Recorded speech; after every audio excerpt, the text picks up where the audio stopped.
എൻ്റെ ഏറ്റവും പ്രിയപ്പെട്ട സഹോദരങ്ങളെ, നമ്മൾ ഓരോരുത്തരും ദൈവത്തിൻ്റെ ജീവനുള്ള പള്ളികളാണ്, ദേവാലയങ്ങളാണ് എന്ന കാര്യം പലപ്പോഴും മറന്നു പോകാറുണ്ട്. കല്ലും സിമെൻറ്റും കൊണ്ട് കെട്ടിയ പള്ളിയേക്കാൾ ദൈവം വസിക്കാൻ ആഗ്രഹിക്കുന്നത്, കൊതിക്കുന്നത് നമ്മളുടെ ഉള്ളങ്ങളിലാണ്.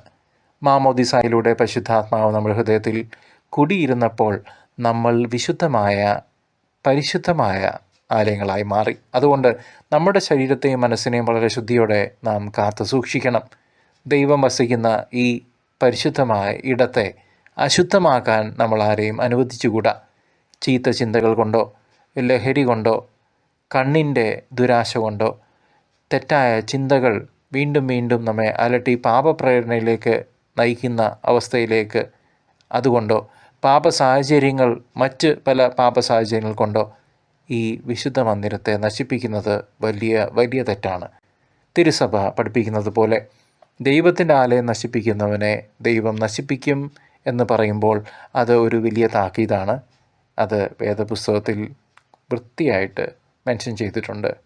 God will destroy whoever is going to destroy or whoever destroys God's temple, and that temple is you and I.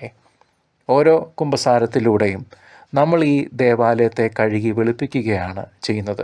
വിശുദ്ധ കുർബാന സ്വീകരിക്കുമ്പോൾ ആ രാജാതിരാജൻ നമ്മളുടെ ഉള്ളിലേക്ക് എഴുന്നള്ളി വരുന്നു. ആ നിമിഷം മുതൽ നാം ജീവിക്കുന്ന, നടക്കുന്ന സക്രാരികളാണ് എന്ന് തിരിച്ചറിയണം.